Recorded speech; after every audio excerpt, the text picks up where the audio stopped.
everyone. Welcome to full council of Thursday the 20th of February 2025 at 7 p.m. Firstly, I would like to suggest that we send a get well card and flowers to Councillor Young, please. If everyone's in agreement with that? Yes. We will move on to the agenda. Item 1, to receive apologies from absent members. Thank you, Madam Mayor. Apologies to Councillor Clayton, Dunbar, Holbrook, Leedon, Martin Wells, Thompson, Young and Roy. Are there any more apologies from the floor? Thank you, Managing Director. Item number 2, to receive any declarations of interest from members.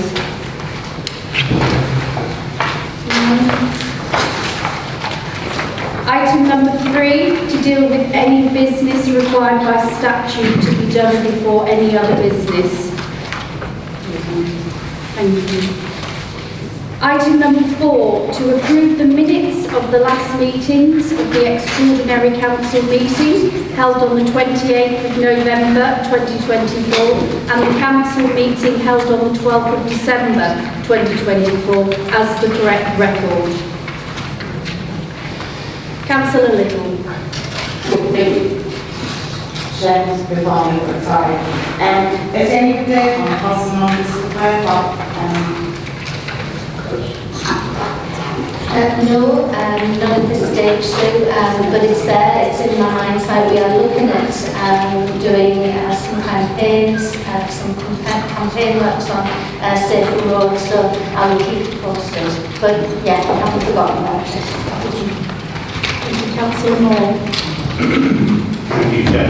Just before the minutes are approved for the extraordinary meeting, during the discussion at this meeting, I did state that I'd spoken to the Chief Solicitor and asked for a question specifically on changes to the planning delegation. On reflection, I did not ask her about the specific changes I was proposing, but spoke more broadly and asked questions on the subject. And as I said at the extraordinary meeting, it's important to recognise when a mistake has been made and rectify it. Therefore, Mr. Martin, I apologise and reservedly for misrepresenting our conversation, and I hope you will please me. Thank you, Councillor Moore. Thank you. I would like to mention 2 issues on the extraordinary meeting. Councillor Brash wasn't the councillor, I wasn't present. Councillor Riddle needs to go on the councillor in attendance, and my councillor Michael Jorgensen was not in attendance that day. If they can be amendments reflected. Thank you. Any other comments on the minutes? No? Let the record reflect. Item number 5. To answer questions from members of the council on the minutes of the last meeting of council. Councillor Moore. Thank you, Chair. At the extraordinary council meeting, this council agreed unanimously to consider changes to the conservation area appraisal document at the future meeting of adults and community-based services, and that the planning delegation scheme be amended to include any planning application received in a conservation area for replacement windows or doors be automatically called into the planning committee. Can the chairman of the respective committees please advise when they will come to the committee for review, please? Councillor Allen. Thank you, Chair. Thank you, Councillor. I can confirm, as discussed at the meeting, that a full report will come to Adult Services Committee, which will be March the 23rd, and we'll be able to, I'm sure you'll be there, and we'll be able to discuss it there. Thank you, Councillor Allen. Any further questions? Item number 7. To receive any announcements from the Chair or Head of Paid Service. Thank you. Item number 8. To dispose of business, if any, remaining from the last meeting, and to receive the report of any committee to which such business was referred for consideration. Item number 9, to consider reports from the Council's committees and to receive questions and answers on any of those reports. A. Strengthening the standards and conduct framework. Councillor Moore.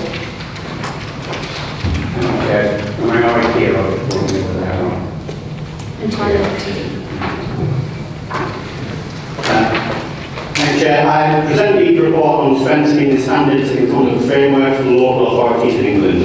This is a key consultation launched by the government to enhance transparency, accountability and public trust in local government. As elected representatives, we have a responsibility to uphold the highest standards, and this consultation seeks to introduce stronger and more consistent measures to ensure this across all councils. The consultation is focused on several key areas. A mandatory minimum code of conduct. This will ensure all councils operate under the same ethical guidelines, removing inconsistencies on how standards are enforced across different authorities. While councils will have the flexibility to strengthen the code further, the mandatory baseline will ensure fairness and consistency. Formal standard committees. Every municipal authority will be required to have a dedicated committee overseeing council conduct, ensuring a structured and independent process for addressing complaints. Strong sanctions. The government is proposing that councils be given the power to suspend councillors for serious breaches of the code of conduct. Currently, the only available sanctions are relatively weak, including recommendations for apologies or removal from committees. A suspension power would bring real accountability to misconduct cases. Transparency in investigations. The consultation suggests that councils be required to publish an annual report summarising code of conduct complaints and their outcomes. This will provide greater public visibility and ensure that serious misconduct cases are appropriately addressed. The Audit and Governance Committee have reviewed the consultation and formulated a proposed response, as you can see in the report, on behalf of the Council. The committee is largely supports the proposals but has emphasised the need for due process and safeguards, particularly around suspensions and public reporting, to avoid unintended consequences. The government has set the guideline of February the 26th for consultation responses.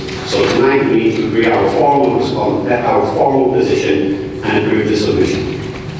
By participating in this consultation, we have the opportunity to help shape the future governance regulations and ensure that we maintain a fair, robust and enforceable standards frameworks for all the local authorities. I urge all members to support the recommendations in the report and approve the submission of our response to government. Thank you, Councillor Moore. The recommendations are detailed in section 13 of the report that the Treasury Management Strategy 2025 and 26 be approved. Any dissent? Sorry, Councillor Harris, you've gone on to the next one, Chair. Skipped one, my apologies. Councillor Harrison. Thanks, Chair. You're a bit too eager. I'd just like to say thank you for the report to the Audit and Governance Committee. It's something that I think all of us want to see improved on, and a much more robust way of dealing with people who can't abide to the standards that are required to be a councillor.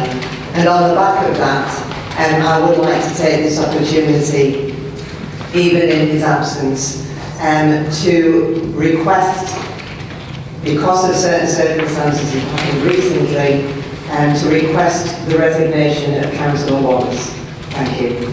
Thank you, Councillor Harrison. Councillor Little. I'll second that request. Thank you, Councillor Little. Back to the recommendations of the strengthening the standards and conduct framework for local authorities. Is there any dissent from the recommendations? No.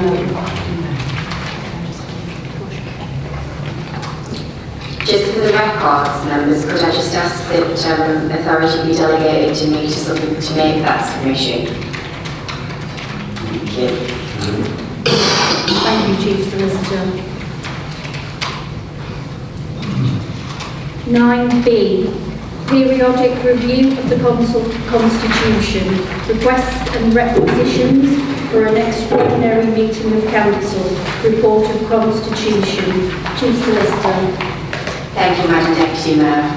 Constitution Committee met on the 25th of January to consider a number of issues as part of the periodic review of the Constitution.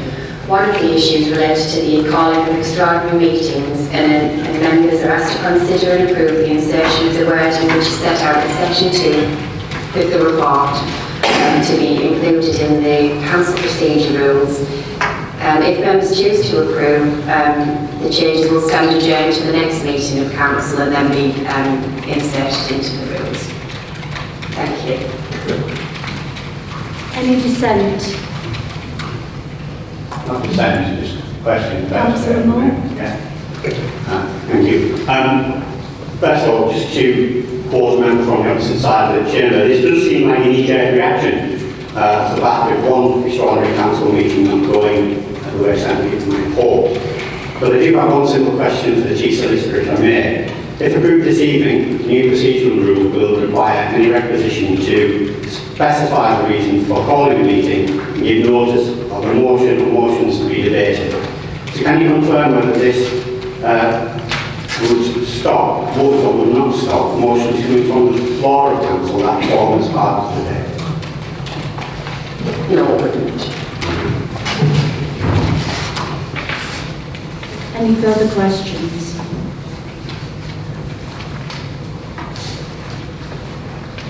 Item 9C, Treasury Management Strategy 2025-26, the report of Audit and Governance Committee. Councillor Moore. No, sorry, I didn't go on the previous.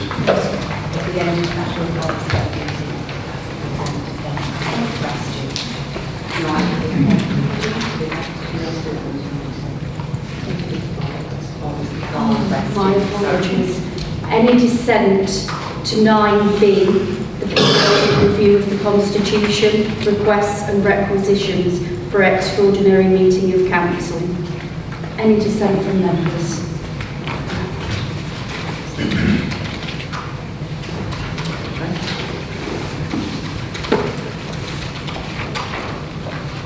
(9C), next report. Treasury Management Strategy 2025-26, report of Audit and Governance Committee. Councillor Moore. You are busy this evening, I'm Councillor speaking not more than I did when I was in manager's position. So I'm presenting the Treasury Management Strategy for 25-26 this evening, which outlines how we will manage the Council's borrowing, investments and financial risks over the next year. This is a crucial part of our financial planning, ensuring that we remain financially stable whilst continuing to invest in services and infrastructure that we are profitable. There are several key components to this strategy. The first one being the borrowing strategy. So the Council holds borrowing to fund key infrastructure and capital projects. And this strategy ensures that borrowing is managed responsibly, balancing the need for investment with affordability and long-term financial stability. Given current economic conditions, the strategy prioritises affordability whilst remaining flexible in case market conditions change. Interest rates are expected to remain high in the short term, so the Council will be careful in its approach to new borrowing. Secondly, investment strategy. This sets out how we manage Council funds to ensure security, liquidity and a reasonable return. And the focus remains on low-risk investments to protect public funds. Where possible, we aim to maximise returns to help offset budget pressures. Third, prudential indicators, and these are key financial measures that ensure our capital investment plans remain affordable, prudent and sustainable. These indicators help monitor debt levels and ensure we do not overextend our financial commitments. Council will remain within the limits set by the Prudential Code, ensuring responsible financial management. The minimum revenue provisions, MRP statement, this outlines how the council will repay debt in a structured and sustainable manner. It ensures that we do not place an undue financial burden on our budgets whilst maintaining our ability to invest in essential services. This strategy has been scrutinised by the Audit and Governance Committee, which has recommended it for approval by full council. The strategy reflects current economic challenges, particularly around borrowing costs and investment returns, whilst ensuring that the council remains financially resilient. By approving this strategy tonight, we ensure that the council continues to operate on a stable financial footing, whilst delivering vital services and infrastructure to the community. I ask members to support the recommendation in the report so that we can move forward with a responsible and well-planned approach to Treasury management. Thank you, Chair. Thank you, Councillor Moore. Any questions? We move to recommendations, which are detailed in section 13 of the report, that the Treasury Management Strategy 2025-26 be approved. Any dissent?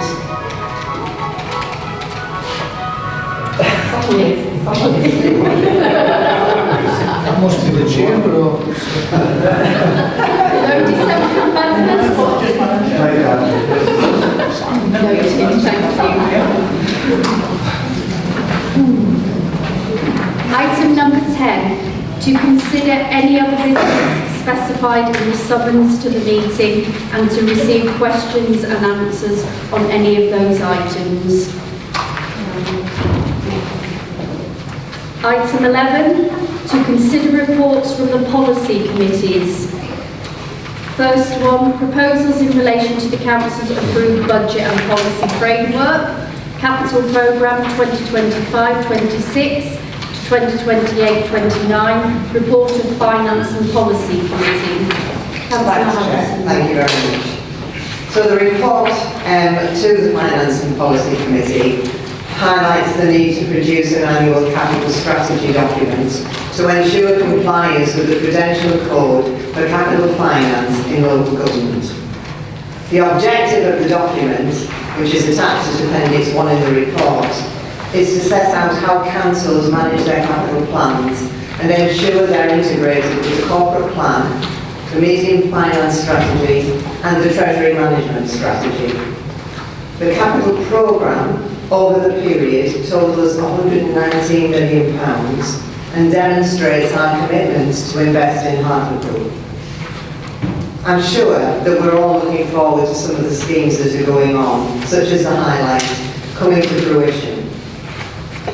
Well over half of the capital investment is funded from external sources, reflecting our success in bidding for external funds. This approach ensures we minimise the cost to the council as much as possible. The report includes the full and previously agreed capital programme for members' information, as well as new starts for approval.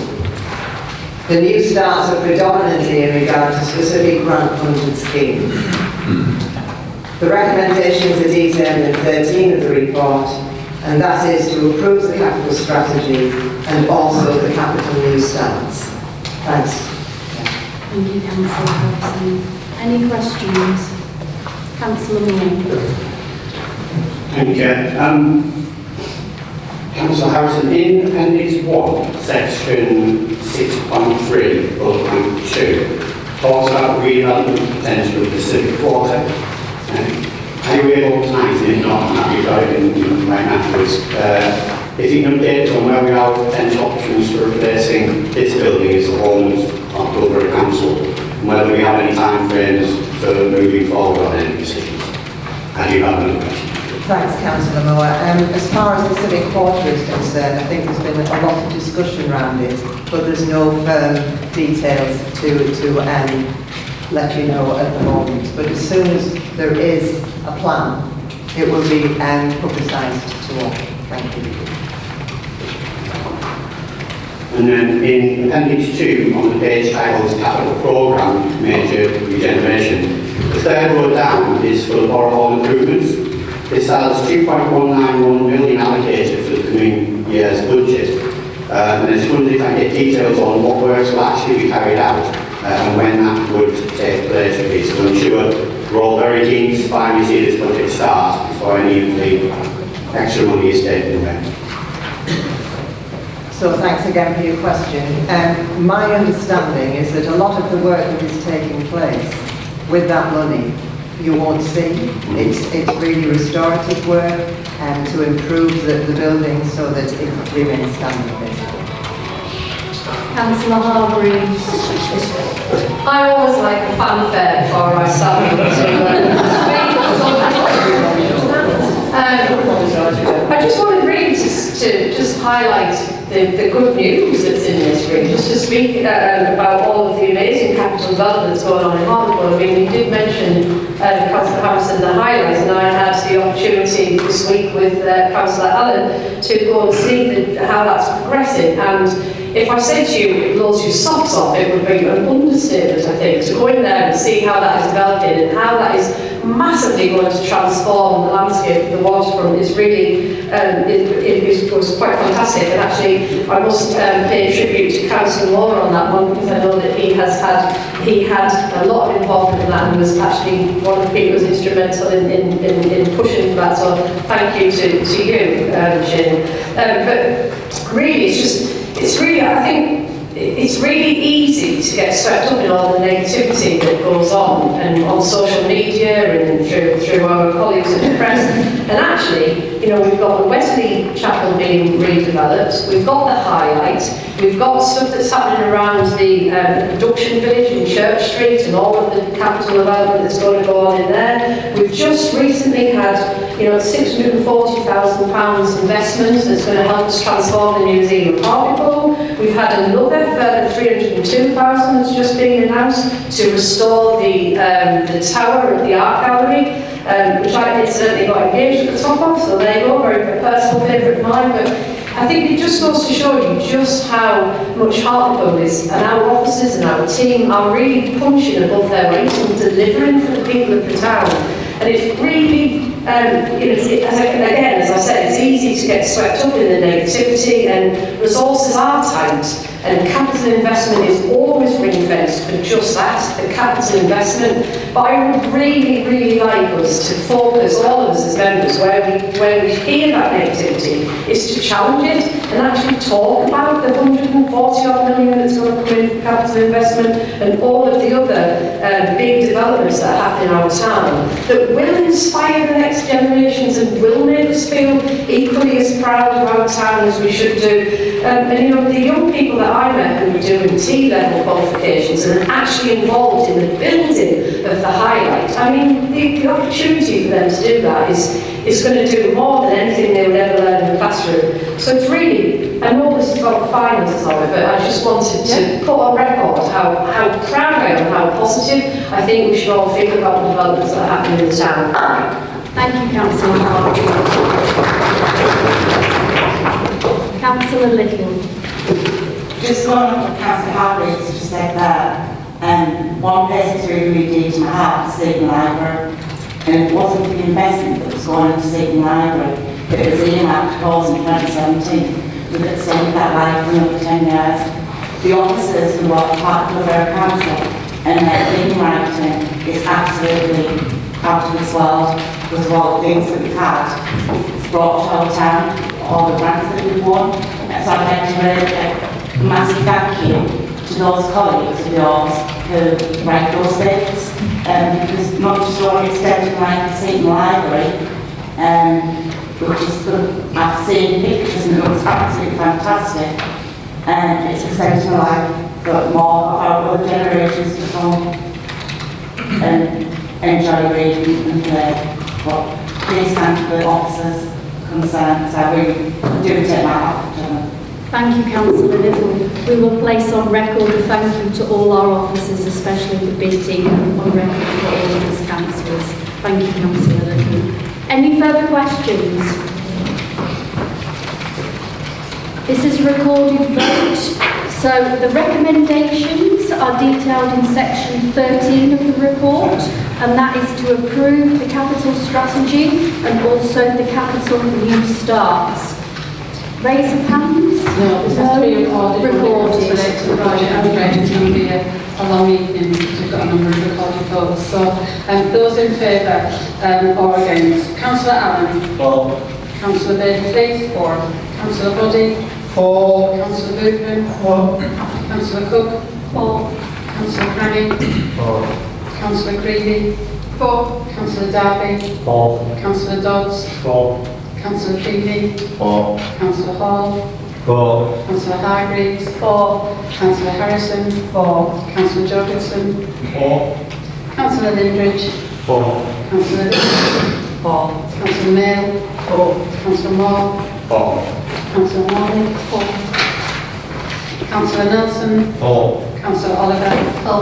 Councillor Reid? For. Councillor Riddle? For. Councillor Scarborough? For. Councillor Sharp? For. Councillor Smith? For. Councillor Chris Wallace? For. That's carried unanimously.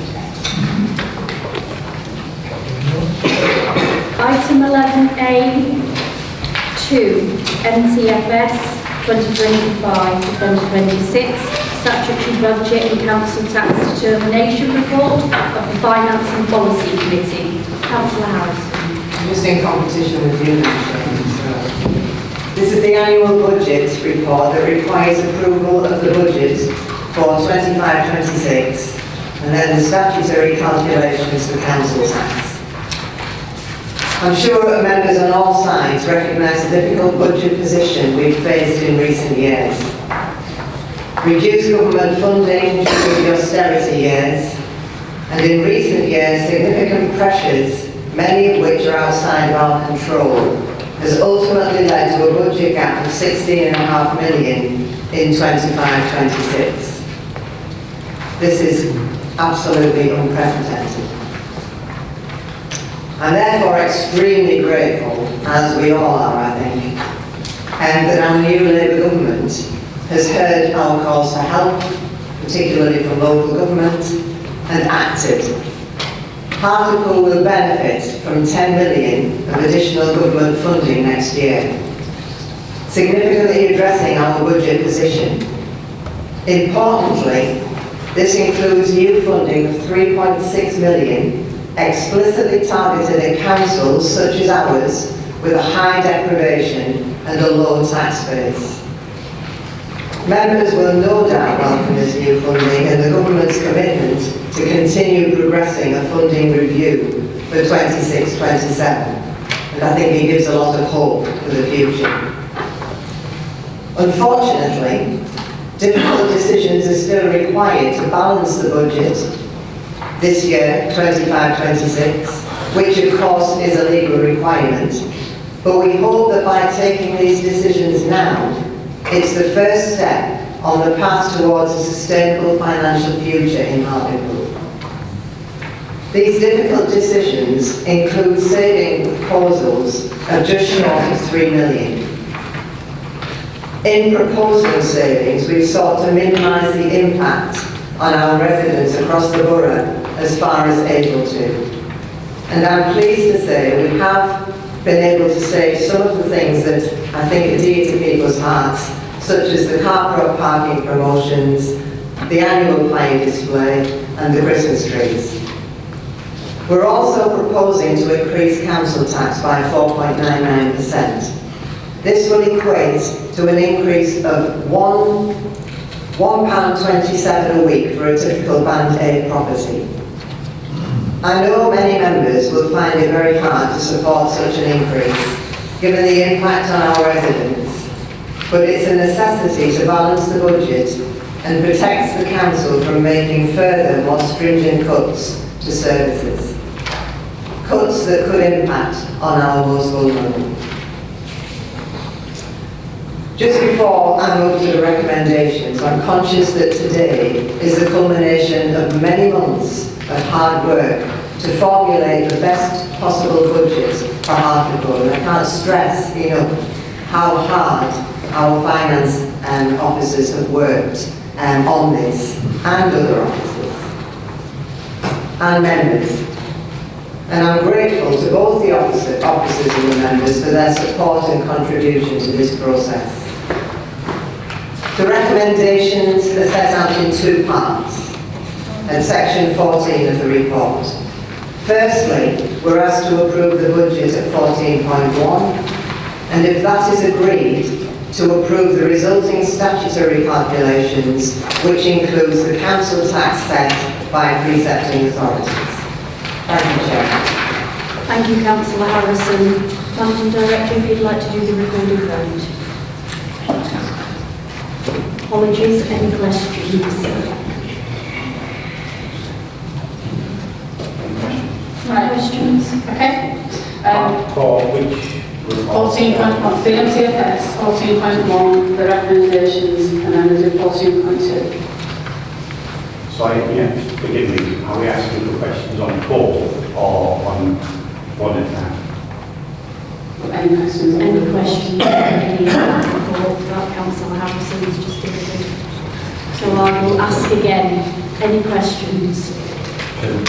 Councillor Aldridge. I'd just like to confirm whether to bring this up now or in 11A2. That's what we're on. It's on the recommendations. That's what we're on. That's what we're on. Yeah, that's the details. Right, so that's the next one. 11A2 MTFS. Statutory budget and council tax determination. And Yeah. that's what happened. Yeah, that's I just want to confirm, so I didn't miss.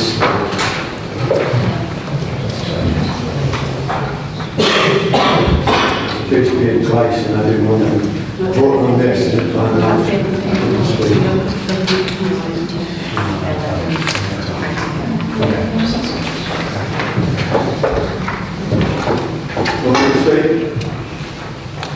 Thanks, Chair. Thank you, Councillor Aldridge. Carry on. So, thank you. I appreciate what the ruling party said there in terms of the investment that's coming into the town. I'm feeling really proud of what we've achieved as a town, and this has bring further investment in. However, the £10 million from the government is really important. We've got that. Personally, I think this is good. It's not sufficient in the sense of the needs of the community really by declaration of purpose. So what I'd like to do is to propose an amendment 11A2.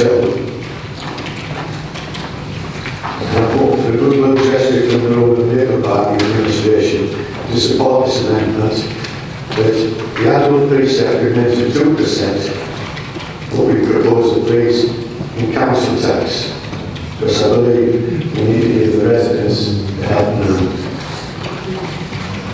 Thank you, Councillor Aldridge. Has anybody got a second for that? Councillor?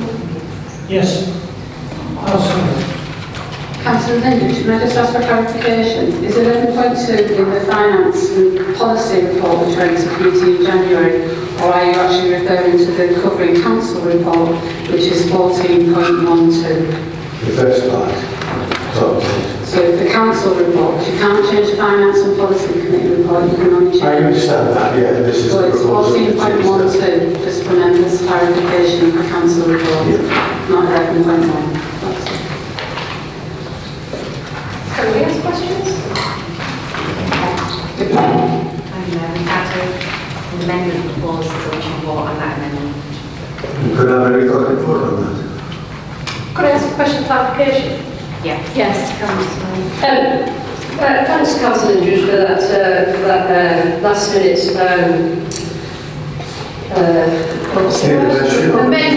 Thank you. Even though we've been looking at this for quite some time, so it's really quite helpful to do it at the 11th hour. What I just would like to clarify though, do you have with you there the list of services that we would then cut as a result of the proposal? It would just be helpful if you could share that now for us so that we can have a look at it if you've got it. I'm not good at that. All right. Councillor Aldridge, I didn't hear that answer. No, I've not got the list. Thank you for Yeah. for the second of the list. Didn't think I needed a list.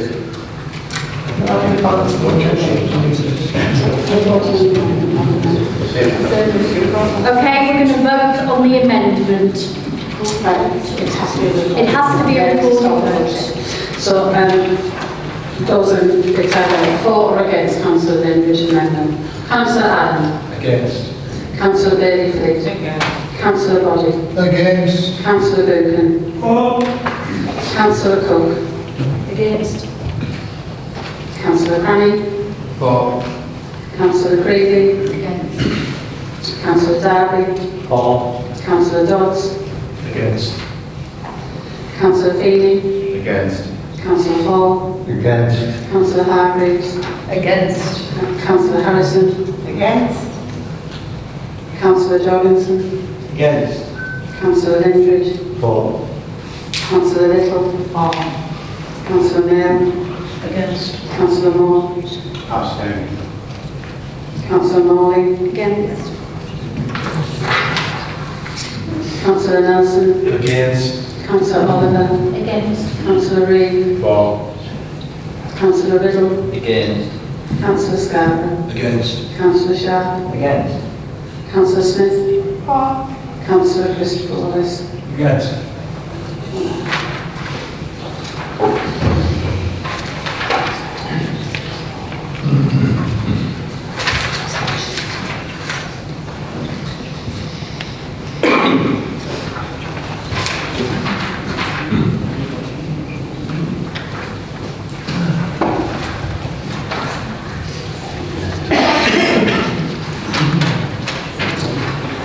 So that motion is fallen 7 for, 19 against, 1 abstention.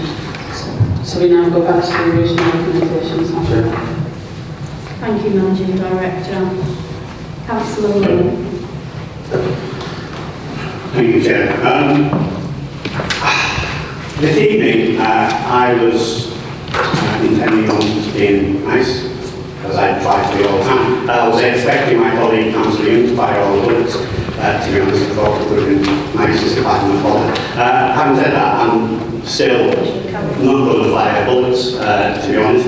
It's refreshing to hear members opposite talk about and recognise the pressures that this council is facing this year, because they're the same pressures and issues that we've been facing for the past 5 years more, certainly when we were in control of the council as well. So it's good to see Councillor that. Moore, do you have a question to do with the MTFS report? Or are we not allowed to debate as well, Chair? Move the vote be put, Chair. You can have debate. Right, so, right.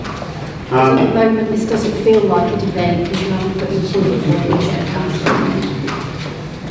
Please progress. My point is, Chair, that for the last 4 or 5 years, we've made the exact same arguments, and members of opposite have still voted against and not come at the 11th hour with different expectations.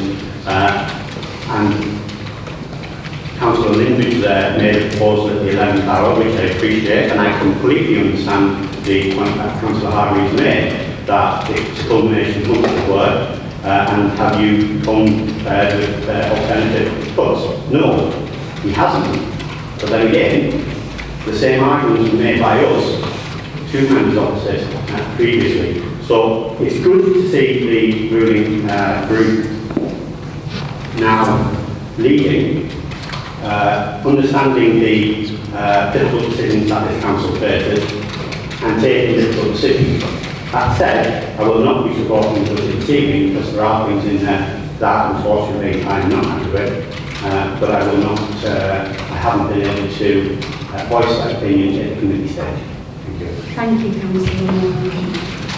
Councillor Creevy. Can I just propose we move to the vote, please? Seconded. Second. So we go back to the original report and recommendations, take on block of 14.1. Those in favour or against? For Councillor Allen. For. Councillor Bailey-Fleet. For. Councillor Body. For. Councillor Booth. Against. Councillor Cook. For. Councillor Cranny. Against. Councillor Creevy. For. Councillor Darby. Against. Councillor Dodds. For. Councillor Feeney. For. Councillor Hall. For. Councillor Hargreaves. For. Councillor Harrison. For. Councillor Jorgensen. 4. Councillor Lindridge. Councillor Little. Against. Councillor Mail. 4. Councillor Moore. Against. Councillor Morley. 4. Councillor Nelson.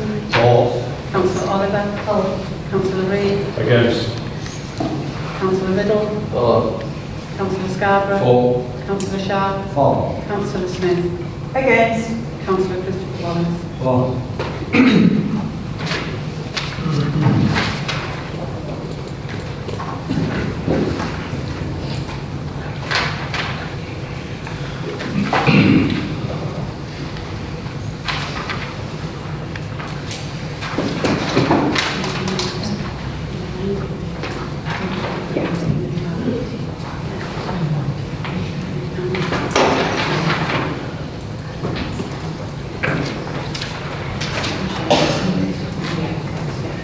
That's carried with 19A. We move on to 14.2, the statutory calculations.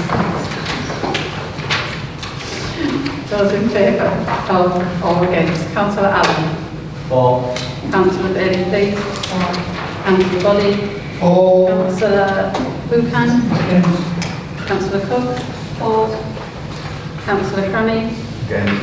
Councillor Creevy. 4. Councillor Darby. Against. Councillor Dodds. 4. Councillor Feeney. 4. Councillor Hall. 4. Councillor Hargreaves. 4. Councillor Harrison. 4. Councillor Jorgensen. 4. Councillor Lindridge. Yes. Councillor Little. Against. Councillor Mayor. 4. Councillor Moore. Against. Councillor Morley. 4. Councillor Nelson. 4. Councillor Oliver. 4. Councillor Reid. Against. Councillor Riddle. 4. Councillor Scarborough. 4. Councillor Sharp. 4. Councillor Smith. Against. And Councillor Christopher Wallace. 4. Same is 14-1 chair, that was carried 19-8. Thank you, Managing Director, all noted. Agenda item 11A, number 3, the Community Safety Plan 2024-2027, report of Finance and Policy Committee. Councillor Harrison. Thank you, Chair. So this is a budget policy framework document to do with the Community Safety Plan. The Safer Hartlepool Partnership is a community safety partnership and has a number of statutory duties, which include producing a community safety strategy that details how the community safety partnership will tackle the crime, disorder, antisocial behaviour, substance misuse and re-offending priorities in its local area. In Hartlepool, the community safety strategy is known as the Community Safety Plan. Another of its statutory duties is to produce an annual partnership strategic assessment to help identify and better understand local community safety priorities, and also to consult with local residents and organisations on community safety priorities. So the strategic objective between 2024 and 2027 plan is to make Hartlepool a safe, prosperous and enjoyable place to live, work and visit. The priorities in the plan are antisocial behaviour, which includes deliberate fires, fly tipping and off-road bikes. And I have to say the presence of our MP who's just walked in is extremely appropriate at this point, because he chairs the Hartlepool Safety Partnership. Thank you. Safer Hartlepool Partnership. The other priorities include drugs and alcohol, domestic violence and abuse, and serious violence, which actually is a statutory requirement to include in this. The plan was published for public consultation from the 16th of September to the 11th of November. And the consultation comprised of the following: an online survey with links to HBC web pages, Facebook page and Twitter page, the use of local media mechanisms including but not limited to Hartlepool Mail. Paper copies of the survey were made available in the community hubs. Targeted emails to a range of public, private, community and voluntary sector representatives and groups containing a link onto the online consultation survey, and also presentation of the draft plan to the Council's Audit and Governance Committee and the Finance and Policy Committee. The majority of responses to the survey either agreed or strongly agreed with each of the priorities identified in the plan for 24 to 27. The survey responses will be taken into consideration when developing plans and delivering activities to tackle the priorities of the plan. The delivery of the Community Safety Plan will be via existing agencies, organisations and partnerships, and where necessary, the development of new working groups. Performance against the Community Safety Plan will be monitored by the Safer Hartlepool Partnership through the Community Safety Action Plan. Thank you, Chair. Thank you, Councillor Harrison. Any questions from members?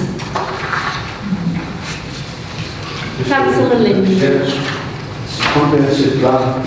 I welcome that, support it. I like the objectives, the idea that the partnership is really strong. I'll be stopped now. Thank you, Councillor Lindridge. Any further questions from members? We move to a vote. It's a show of hands. Managing Director. Members have to show of hands rather than recorded vote because it's not the vote. Is there any dissent or accept another plan? Okay. Thank you. We move to item agenda 11A4. Housing Revenue Account Business Plan 2024-2025. Report of Finance and Policy Committee. Councillor Harrison. You'll be glad to know this is the last one.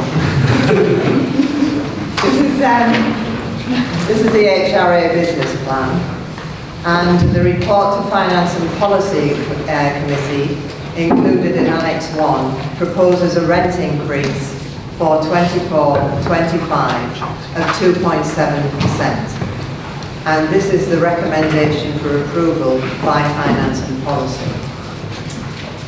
The report sets out that previous council decisions to approve a rent freeze or a below the maximum level allowed has reduced the rental income and negatively affected the health of the HRA. I understand this proposed increase is in line with other social housing providers like 13 Group and Carbon Homes, who are both increasing their rents also by 2.7% from April 25. The report states that the proposed rent increase would generate a minimal surplus of the HRA of £8,000 that will be used to fund some of the measures being introduced to address policy changes like meeting the Decent Homes Plus standard, improving energy efficiency and tackling damp and mould. Without this proposed rent increase, the HRA budget becomes unsustainable and will go into deficit. Government will provide additional funding, and this is crucial, for those tenants who receive housing benefit and universal credit to meet this demand. I am assuming that members have read the report so that we can agree the recommendation to approve the rent increase of 2.7 for 25-26. Thank you, Chair. Thank you, Councillor Harrison. Any questions from members? Councillor Lindridge. I fully support what our leader said there. It's important that the housing revenue account is supported through the increase in rents. I know it's difficult, it is a difficult decision, but it's got to be sustainable, so I'll be supporting this. Thank you, Councillor Lindridge. Any further questions from members? We move to a vote. If you please to non-members, this is the last recording for the evening. Councillor Ireland. For. Councillor Bailey, please. Councillor Lottie. For. Councillor Buchan. You went silent. You like it? Councillor Cook. For. Councillor Crammond. Against. Councillor Creevy. For. Councillor Darby. For. For. Councillor Feeney. For. Councillor Hall. For. Councillor Hargreaves. For. Councillor Harrison. For. Councillor Jobberson. For. Councillor Lindbridge. For. Councillor Little. Councillor Mill. For. Councillor Moore. For. Councillor Moore. For. Councillor Nelson. For. Councillor Oliver. For. Councillor Reid. For. Councillor Middle. For.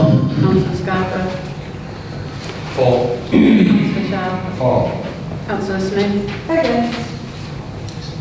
Councillor Christopher Wallace. For.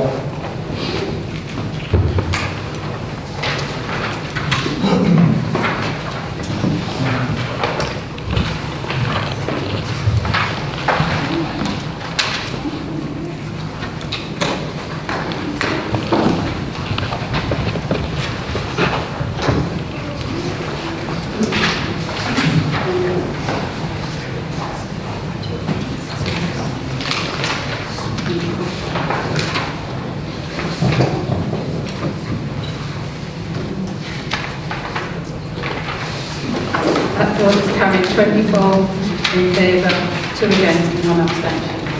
Thank you, Managing Director. We move to agenda item 11B. To consider reports from the policy committees, B, proposals for departures from the approved budget and policy framework. Thank you. Item agenda 12, to consider motions in the order in which notice has been received.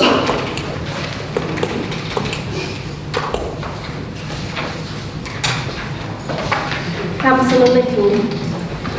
Obviously, I've got precious personal interest, so I believe in. Thank you, Councillor Little. We will note that on the record.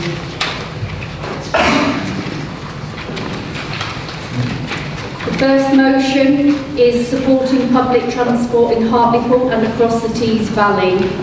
Councillor Oliver. Thank you. Yes, I mean, in essence, I'm taking that most people or all of us have read the motions. This one, as we say, is supporting public transport, so the council notes that the government has pledged the biggest overall funding to buses for a generation, so the pledge is 1 billion for bus services and supporting local authorities to place bus services under public control in the 2024 bus service bill. There's examples of this, particularly in Greater Manchester, Lady Vernon has provided a model for placing buses under public control with the B network. The Council recognises that others have also followed this pattern and models of service delivery for bus services. The Tees Valley Mayor and Hampshire and the Tees Valley Combined Authority can exercise such powers under the 2017 Bus Service Act, and by doing so, they would make a real difference to the residents of Hartlepool and people across the Tees Valley.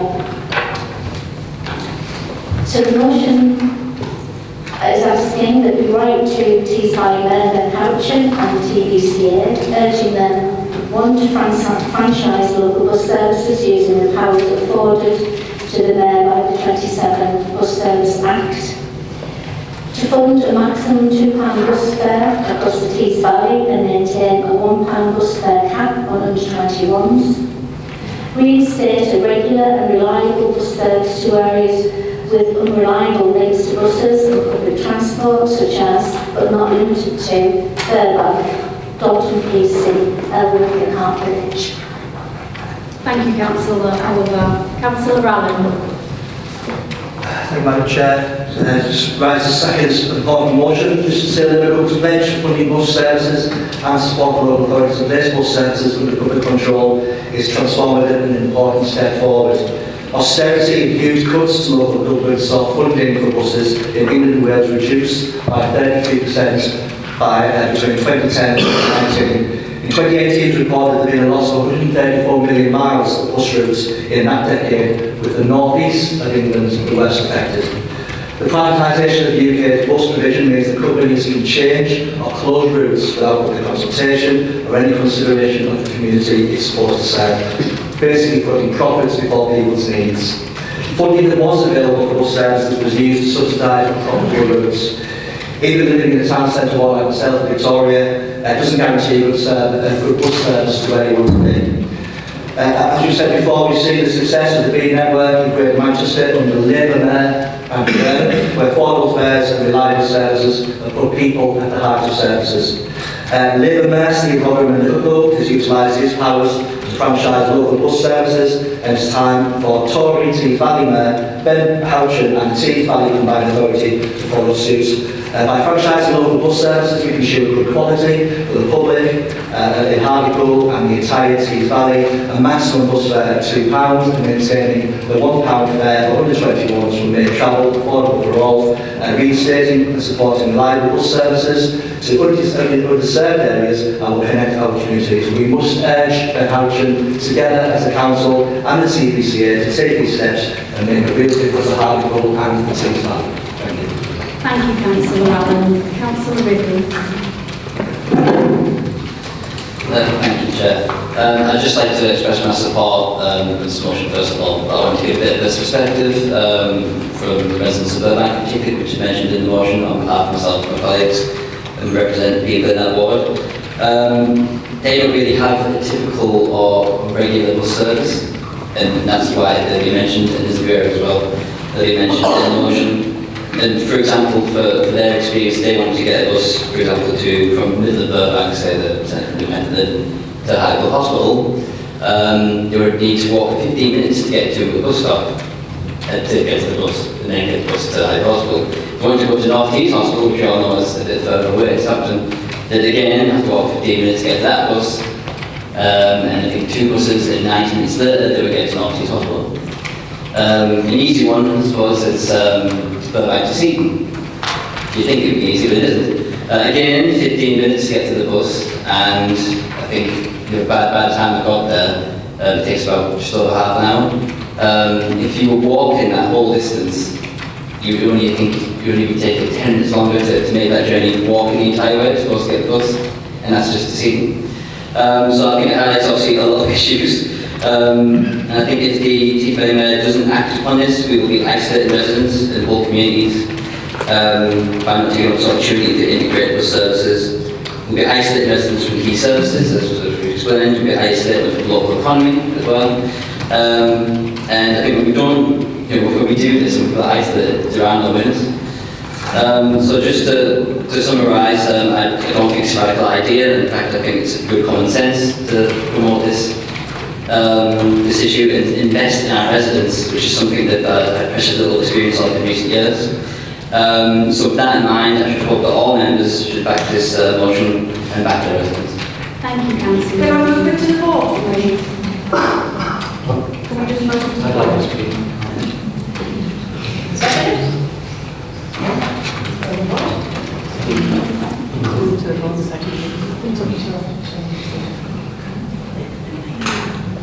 I was actually going to vote.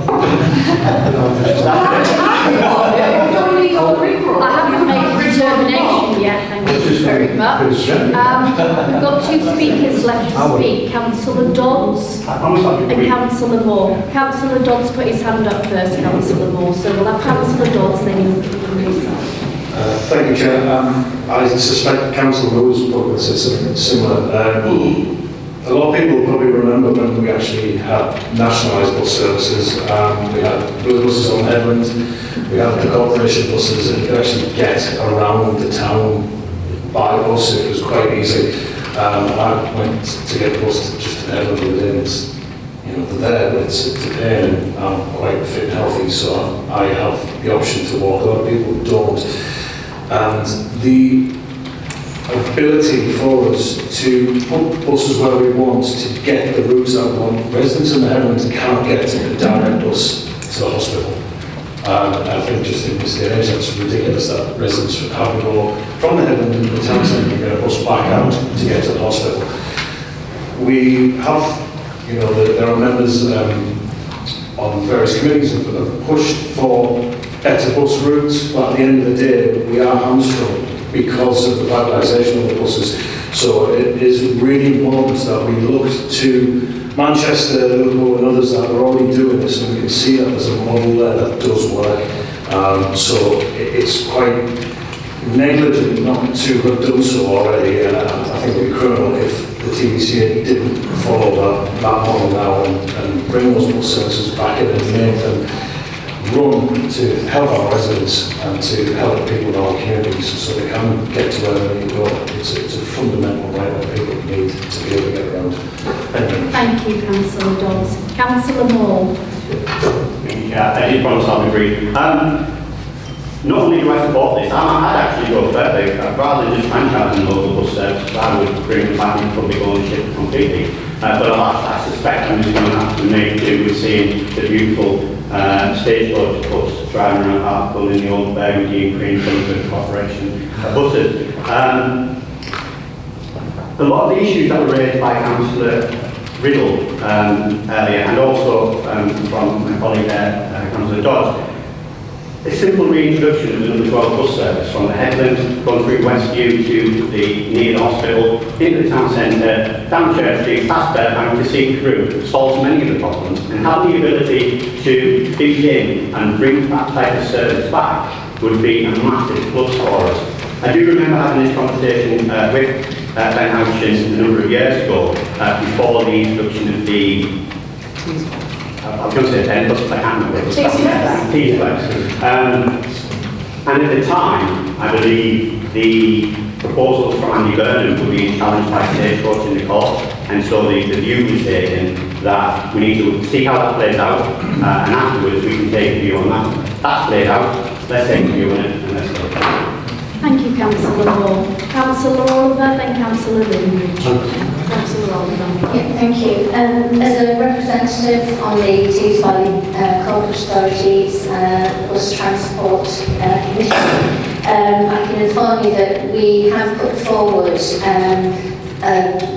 for more improvement in more buses, and how we could number 12 included actually. There will be a full wholesale review of all the services, including the Flexi, Tees Flex Bus, and that's our opportunity to not only put this forward, but also the improvements that we need in the town for our bus service, additional bus service. Thank you, Councillor Oliver, for that useful information. Thank you very much. Councillor Lindridge. Thank you, Chair. I just want to praise Councillor Harrison, but I might be sharing this with Karen. It's been 18 months ago I was on the Tees Valley Combined Authority, and there was £1 million allocated for the region to discuss rail and road transport. Brenda was on that committee for the actual road transport bus network, and I was on finance. So I'm really positive about the input that we did, and we've obviously discussed that with Councillor Oliver. And it's important that we selected areas of need within the town, because there are some routes that's virtually possible to get. So I'm really supporting this. Thank you, Councillor.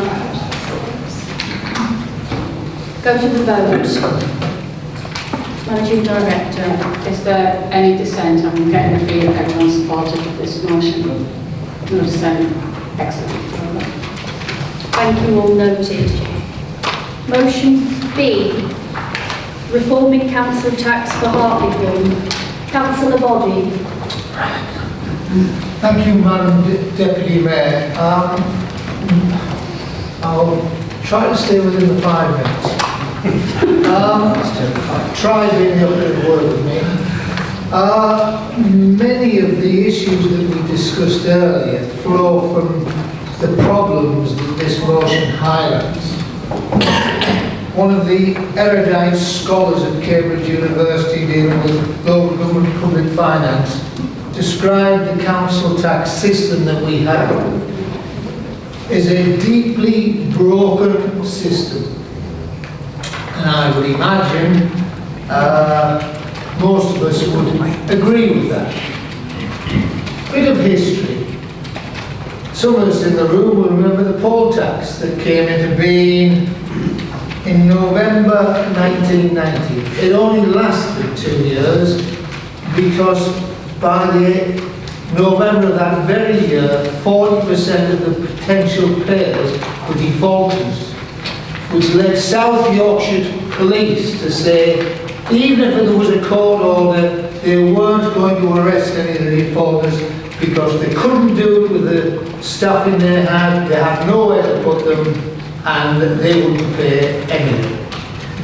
So by 1991, in March, everyone knew the poll tax was dead. It cost Margaret Thatcher very dearly, but we then got the local government finance bill that came into operation on the 1st of April 1992, the council tax, and that established bands aid wage. And the bandings that were established then apply now. So nothing has changed. The Welsh government's changed their local tax system, the Scottish government have, and the Northern Irish government have. But in England, we are stuck with what happened on the 1st of April 1992. And to give you some indication, because this motion says for Hartlepool, but it applies in many, many areas where they've suffered deprivation. So in Hartlepool, between 1991 and 2024, the average house price, so it's across the board, went up £80,000. In the North East, it went up £113,000. If you look at the South East, however, it went up £230,000. If you look at the London boroughs, it went up £403,000. And if you look at Wandsworth and Westminster, it went up £550,000. So you can see that we are lagging behind just a little bit. Now, to develop the inequities of this system as it applied to Hartlepool, I thought about choosing the band A's because everyone does that, and I thought, no, let's look at the higher bandings. So I went to band G, Coniscliffe Road, arguably private area, you would imagine, and I think many of us know it isn't. So in Coniscliffe Road, a house sold for £540,000 recently. And on that house price, which I checked with James earlier, the council tax is £3,307.54. Contrast that with Montpellier Square in Westminster. So it's a fairly affluent part of Hartlepool and a fairly affluent part of Westminster. At the same time as that house was sold in Coniscliffe Road, number 19 Montpellier Square was sold for £7,750,000. And the council tax is £1,950. So why should someone in Coniscliffe Road with a house that's £7 million less in value pay £1,400 more? Councillor Body. So, and if you apply it to Dent Street, where the council tax is 4% of the value of the house, to Wandsworth, where a flat recently sold for £30 million, and the value of the council tax is 0.003%. Thank you, So this Councillor motion Body. is vitally important to Councillor Dawes. Thank you, Councillor Body.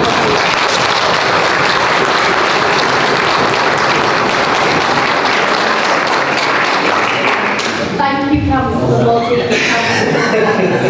I'm not quite sure how to follow that. I was going to struggle with the time. To be honest, I had a bunch of notes that literally started with Thatcher bringing in the poll tax, so I think it must have stolen all of that from there. 35 years ago, John Major cobbled this together to stave off election defeat after Maggie's disastrous attempt at the poll tax. It was a terrible idea at the time, but it was better than the poll tax, and the fact that successive governments, including the one that was led by the party that I'm in, didn't even think to address this in the late 90s and the 2000s. It was terrible, and it's left us in a crippling financial position since 2008, since COVID, the austerity years. We've seen what it's done to this town, and the constant squeezing for fewer and fewer services. It hits hard.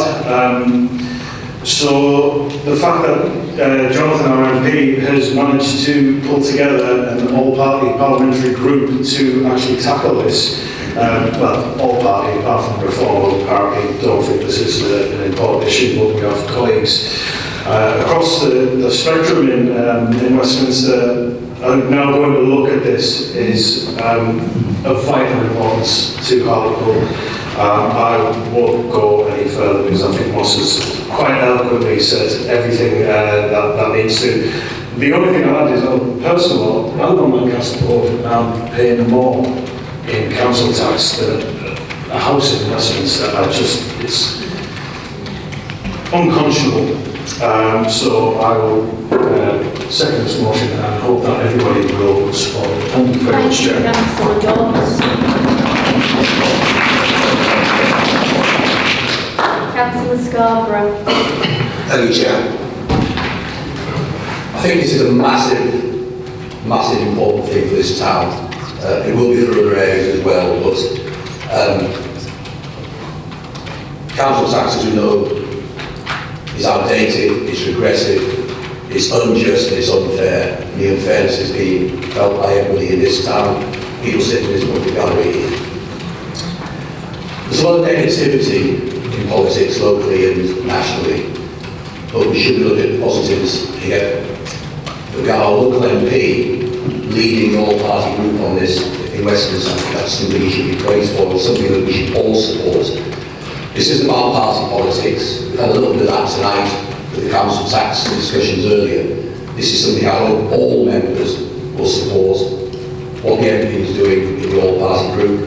I think it's also important as well, that's in the motions that members of the public know this, is that there is a public petition that's being raised about this. And I would certainly ask all the residents here, speak to everybody that they know in the town, to sign that petition, to support the work our local MP is leading in Westminster, so that we can replace this council tax with a better system. Thank you, Councillor Scarborough. Councillor Moore.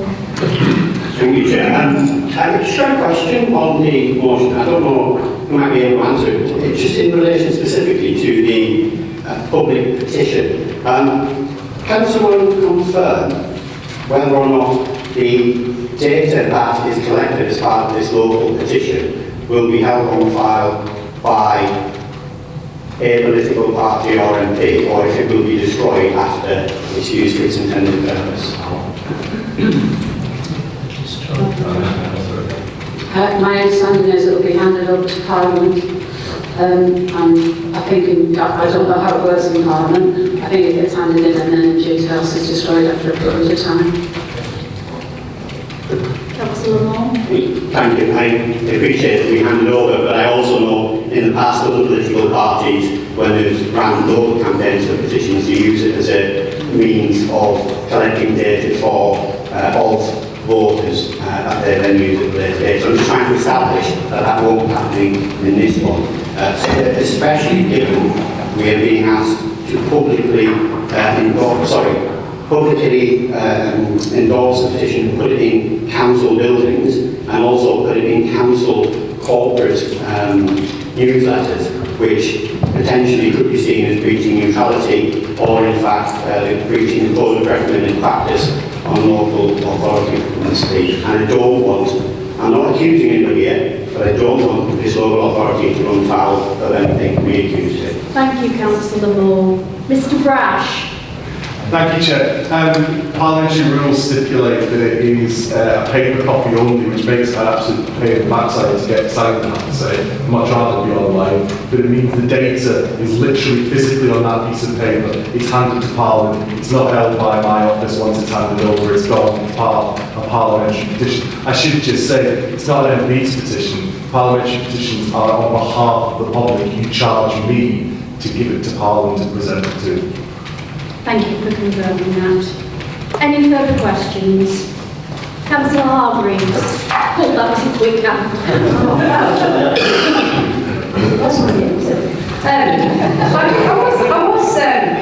I listened to Councillor Scarborough and his call for unity and him saying that we should go up there, and I was going to leave it there. And then Councillor Moore decided to stand up and sort of cast a little bit of a shadow. Albeit he didn't name anything, there was a little bit of a shadow there cast on the most patients of us doing this type of work. And that's slightly annoyed me, Councillor. I know you're going to say you didn't, Councillor Moore. I know you're going to say you didn't, but you can't decide how I felt. And I felt like there was a shadow cast there. But what I do want to say, and I want to hark back to the conversation or the discussion that we had around council tax earlier, the motion that Councillor Lindridge, at the last minute, despite being part of finance and policy and never making that point ever at any point in that meeting, actually brought a motion about the council tax. And I do want to say that in the 5 years, Shane, that you said that you struggled with the budget and you had to put all of that stuff together, and you had to struggle with those challenges about what to cut when we had year after year of an appalling settlement from our national Conservative government, and we all had to deal with the consequences of that. What I would say to you is that this option was actually open to you guys at that time. Our MP at the time could herself have established an all-party parliamentary group, and she could have fought this fight for us, and she could have raised all of these issues, because these issues were as prevalent then as they are now. In fact, they're probably more acutely an issue now, but thanks to the extra 10 million that we received from the new Labour government, we have managed to mitigate a lot of those things, which Councillor Lindridge is aware of, because he's been in those finance and policy meetings all the way along and listened to all those discussions, and again, never contributed anything in terms of, I think we should freeze this year. And actually, contrary, last year when we did suggest that, we did it because we were trying to protect those that were most vulnerable, who were actually going to be worst off because of the appalling settlement that we received year after year after year from the same Conservative government that he proposed to support. So I just want to highlight to you, because I think you might have forgotten, maybe you hadn't got as far as that when you were reading the papers in terms of motions, but this is what is political. This is what real politicians do, is they use the power that is available to them and the mechanisms, and they go into bat for the people of this town. And that's what our MPs do, and that's what this Labour group are doing, and this Labour government are doing. And that's the difference between us.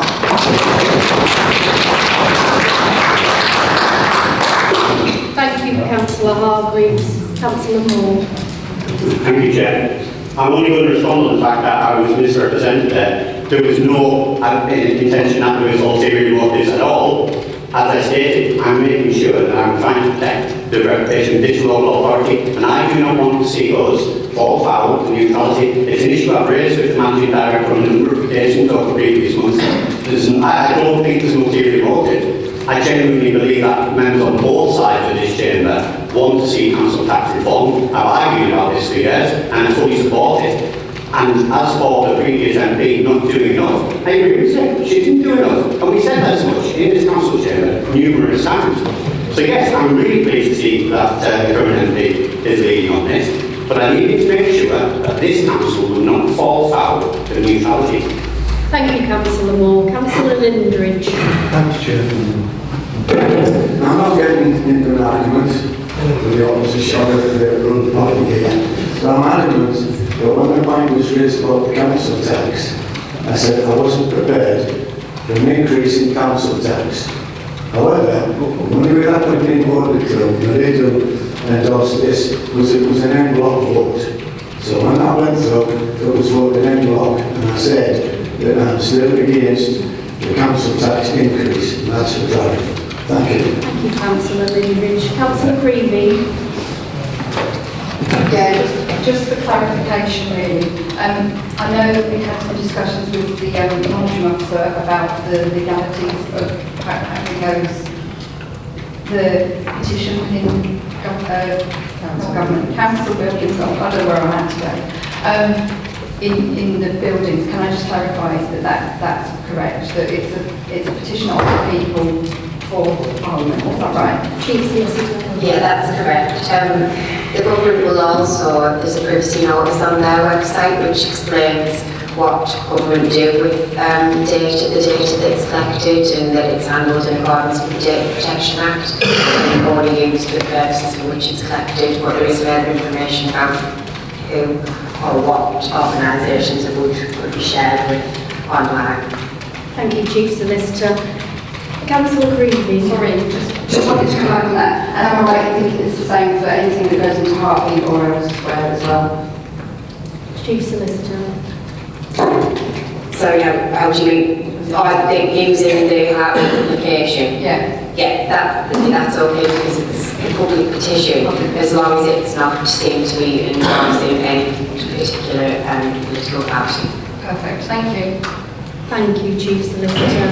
Any further questions from members? We go to the vote. Are you happy with the show of hands? Up in there. Those in favour of supporting this motion? It's unanimous, Chair. Thank you, Managing Director. We move to motion C, supporting WASPI women. Councillor Harrison. Good. I'm extremely proud to propose this motion in support of the WASPI women. Women who worked extremely hard, paid into the system and planned for retirement with the expectation that their state pension will be paid at 60. However, the reality has been far from fair. A woman born on March the 31st in 1953 could retire in 2015. Yet, a woman born just a day later had to wait until 2016. Meanwhile, a woman born later in that year, in December 1953, did not receive her pension until 2019. That in itself is completely unfair. This stark disparity highlights the deep injustice this generation of women has suffered. I will just add that I'm too old for this. I just missed it. So I'm I'm just about a WASPI woman, but a very old one.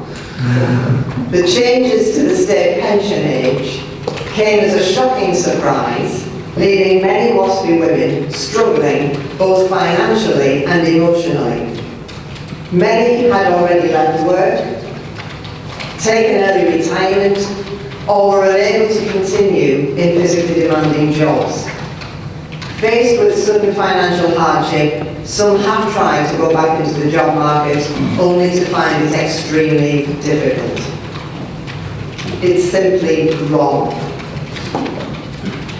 There is evidence, a number of evidences, to show that miscommunication and disinformation was given. I'm just going to read out this one sentence from the Times with the heading, Women Will Work to 65. And I think this comes from the 1990s towards the 2000. Women's state pension age to rise to 65 in 2020. Well, that didn't happen. For years, it was 2016, the first time I ever spoke in council, when I supported a motion for WASPI women. And I stood over those years, shoulder to shoulder,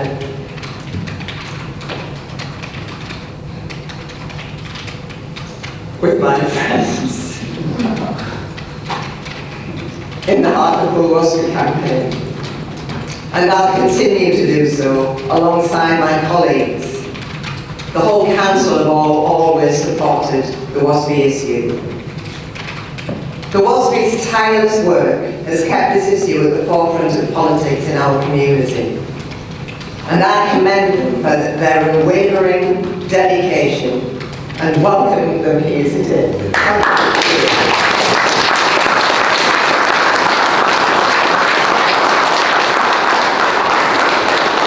Our Member of Parliament, Jonathan Brash, has also been a strong voice in this fight.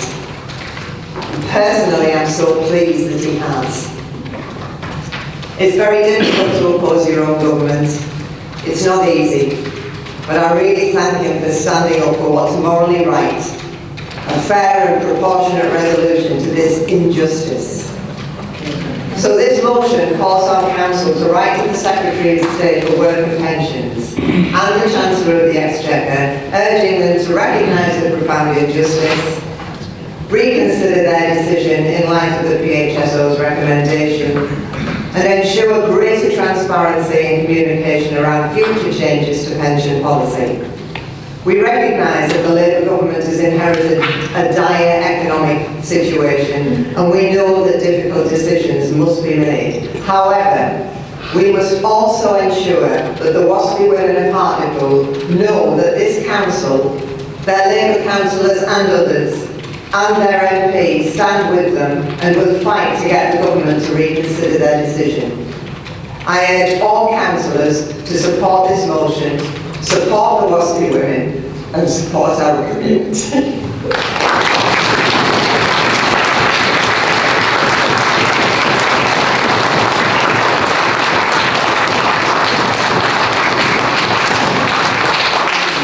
Thank you, Councillor Harrison. Councillor Cook.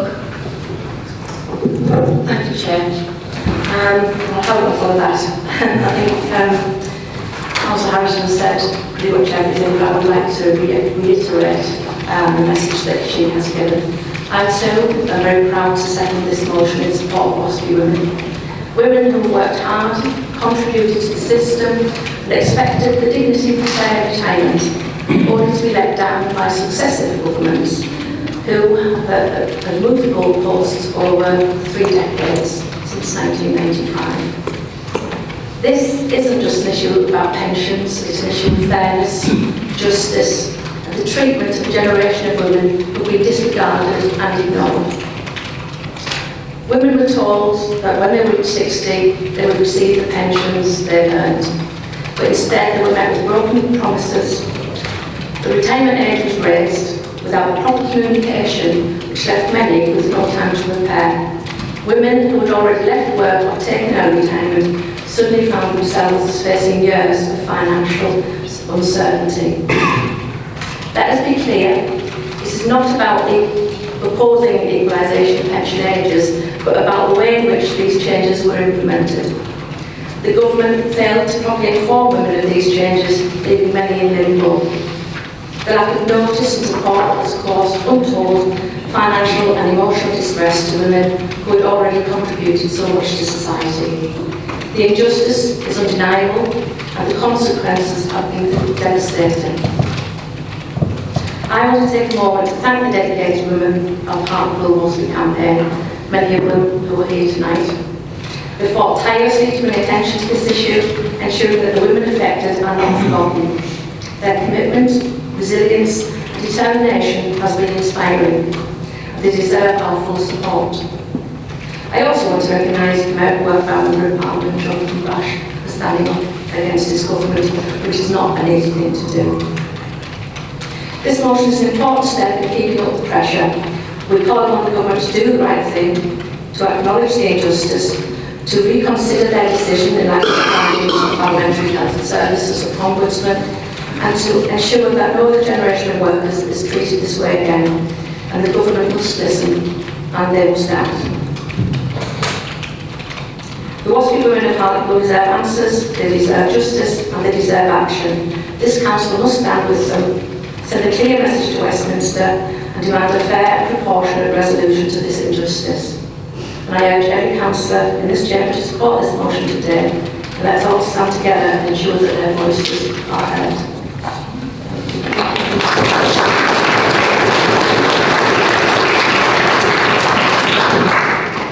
Councillor Lynch. Thank you.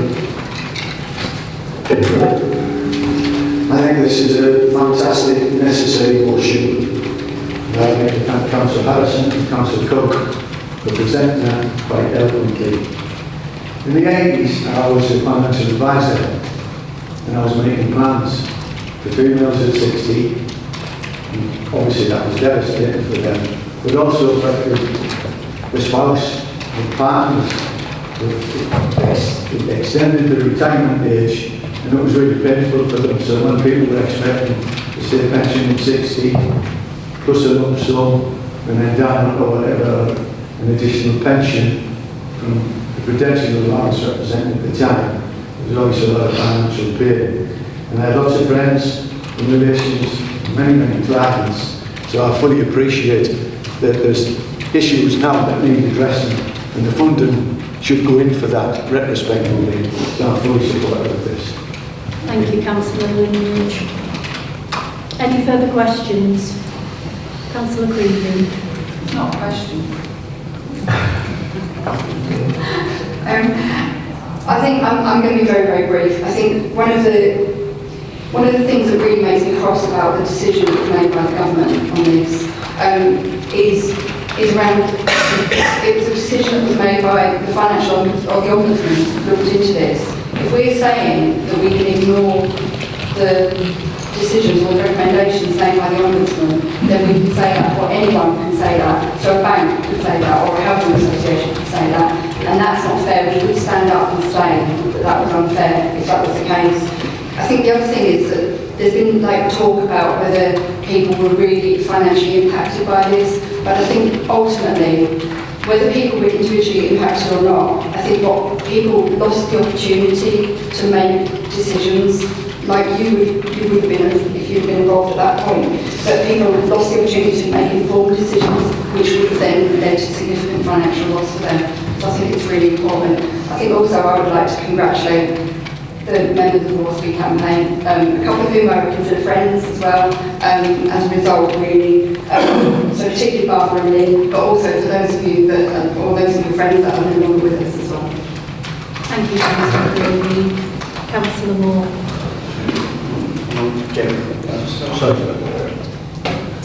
Thank you, Chair. I'll be brief.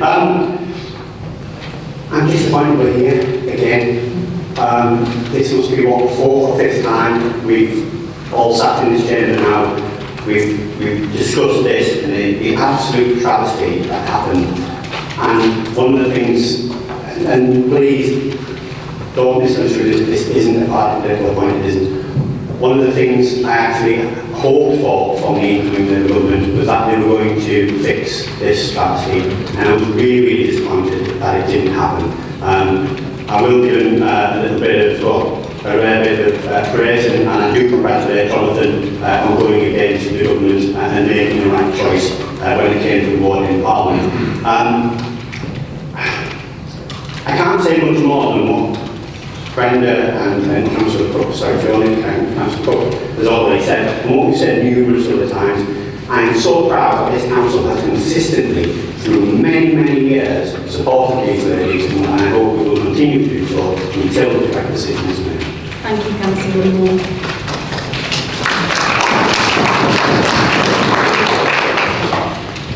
Any more questions? Although, as Councillor Creevy said, maybe not a question.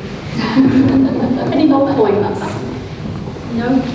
Go to the vote. Are everyone happy with their hands? Yeah. Can you raise your hands, please? Oh, God. I think that's carried unanimously. Councillor Harrison.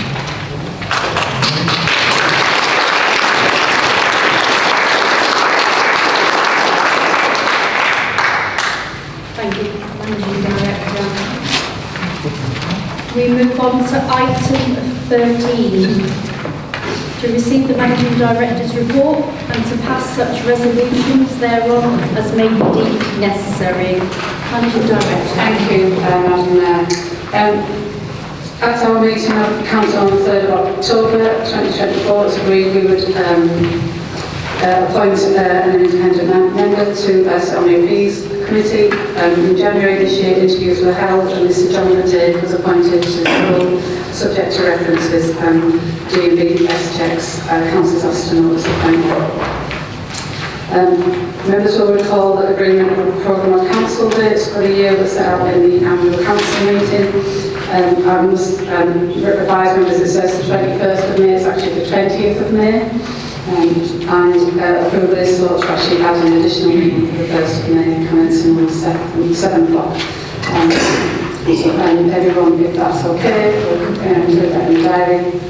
And as acting returning officer, I have the duty to review polling districts and polling places, and these are set out as if the review undertaken in Appendix 1. Please note the outcomes are as below in the Appendix and be advised all polling stations are subsequently reviewed for suitability prior to any election. And I'm happy to answer any questions on that part of my report. If there are any... Sorry, Councillor. Sorry. Sorry again. Just a quick one. In relation to the additional council meeting on 1st of May, since this is an additional meeting that we are putting in, is the time for 7 p.m. fixed, or if it was preferable, could we move back to 6 p.m? To my understanding, it was actually in diaries, but it was an admin error that it wasn't included in the report that came to council. So we just sort of tidying the administration. So sorry, Councillor. I personally prefer 6 o'clock. But that's fine. And the second part of my report is around the pay policy for 2025-26. Full Council has to approve the pay policy statement. This comes a separate report, and members are asked to approve this pay policy statement as set out in Appendix 4. Is everyone happy with that? There's no dissent? We've done that, Madam Chair. Thank you, Managing Director. Item 14, to receive questions from and provide answers to the public in relation to matters of which notice has been given under Rule 9. Mr. Buglass, I believe you would like to speak and come forward and to read your question. Please stand up and come over. Thank you. Thank you, Councillor Little. Sorry? All right. Cheers. Thank you. Good evening. Not out here. Please bear with me. I'm new to this. Mr. Buglass, take your time, and thank you for waiting so patiently this evening. Thank you. Right. To whom this may concern, we would like to pose a question around the current health and well-being facilities at Mill House and the new proposed site at Hartlepool Marina. Myself and more than 500 of my fellow members and day users of the current Mill House would like to know why the sauna and steam room at Mill House was never ever reopened following COVID-19. Additionally, we would like to know why this facility has been omitted from the new development down at the marina, and why the members were not consulted or surveyed around suggestions for the new development.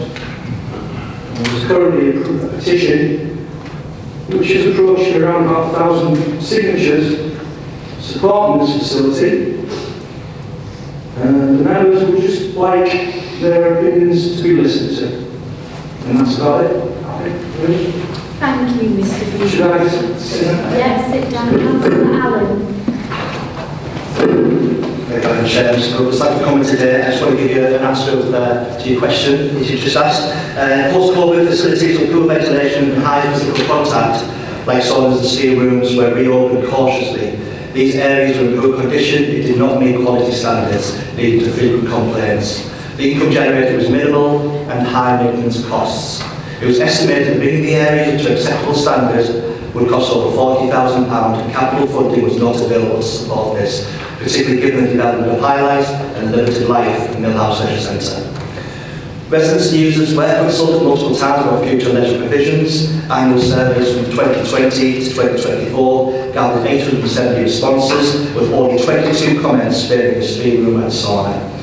In 2019, a survey, a sauna and steam room ranked 20th out of 23 options of importance. A Sport England's 2020 survey also showed no demand for these facilities. In planning for highlights, it was considered current and future demand, focusing on facilities that promote activity, cater to families and generate income. The funding model was supported by Sport England and Team Value Combined Authority and did not justify a steam room or sauna due to limited demand and high operational costs. Extensive community engagement and financial analysis since 2018 showed that including the steam room or sauna was not viable. It was negatively impacted other facilities with stronger demand and commercial viability.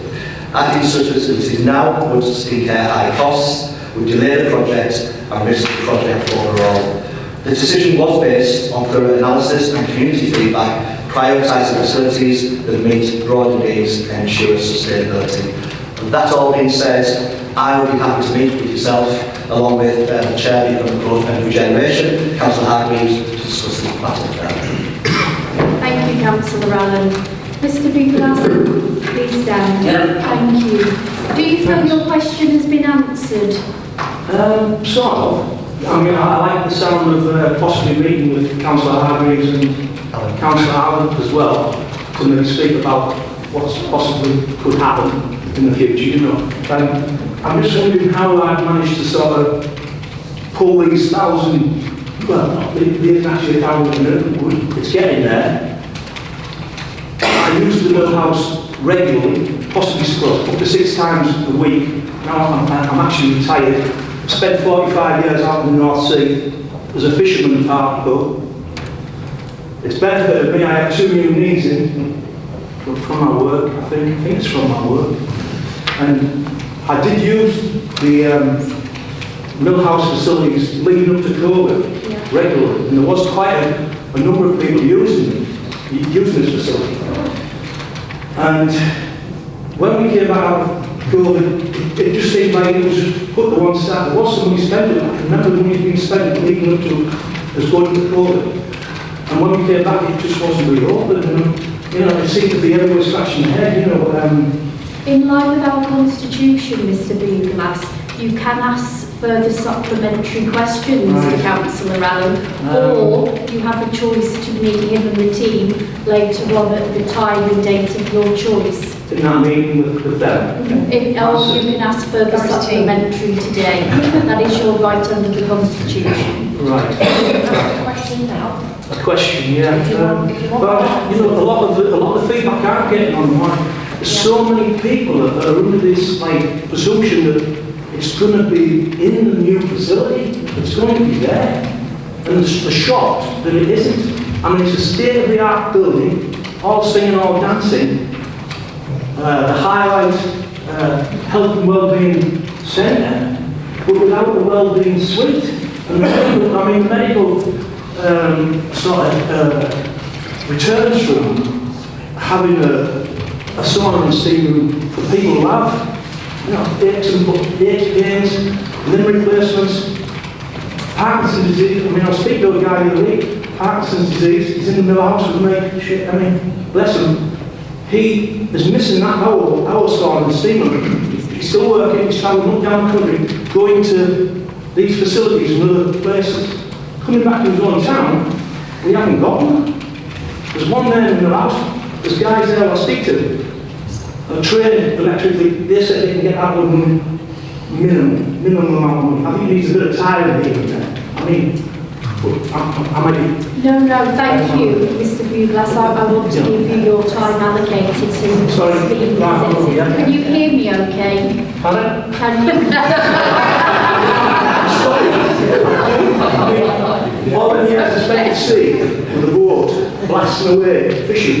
It has affected my ears. I mean, I do suffer a little bit. I probably I'm still hearing it, but I'm Thank you. trying not to have one. Councillor Allen, would you like to respond? Yeah, I tell you what, everything you said there, I don't completely disagree with you. Decisions have been made, unfortunately, the highlight is where it is, and plans can't change. You could understand it would cost thousands and thousands of pounds to change that right now, and we're in the final year of Millhouse's life. To spend money on it now would just not be cost effective. But it might not be a lot of them, you think? Well, it's something we can just discuss if you're happy to do so. Yeah. Mr. Buglass, would you like at the end to arrange a meeting with Councillor Allen and Councillor Marguerite along? Yeah, definitely up to that. Mr. Buglass, you spoke very eloquently today. Thank you very much. Thank you very much.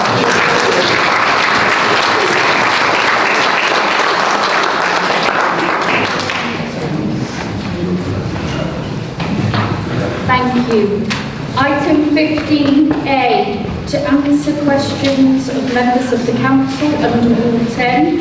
A, questions to the chairs about recent decisions of council committees and forums without notice under council procedural 10.1. No. We move on to 15B. Councils on notice to the chair of any committee or forum under council procedure rule point 10.2. Chief Solicitor. Thank you, Madam Deputy Mayor. We did receive a question from Councillor Young, and the question and the response has been circulated to all members, and that will be included in the minutes of the Thank you, Chief Solicitor. There will be no debate on this. Item agenda 15C, questions on notice to the council representatives on the police and crime panel and Cleveland Fire Authority. No, none noted. And the final one, 15D, minutes of the meetings held by the Cleveland Fire Authority, held on the 18th of October 2024, and the Police and Crime Plan Panel, held on the 12th of November 2024. All received and noted? Yep. We are now going to move to a 2-minute silence for Councillor Denny Waller. And free woman Jill Kitchen. If you please stand.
Thank you. Please sit. The date of the next meeting is the 1st of May 2025, and I'd like to relay my thanks to all members for attending today, to the general public and to our Member of Parliament for attending, Jonathan Brash. Thank you.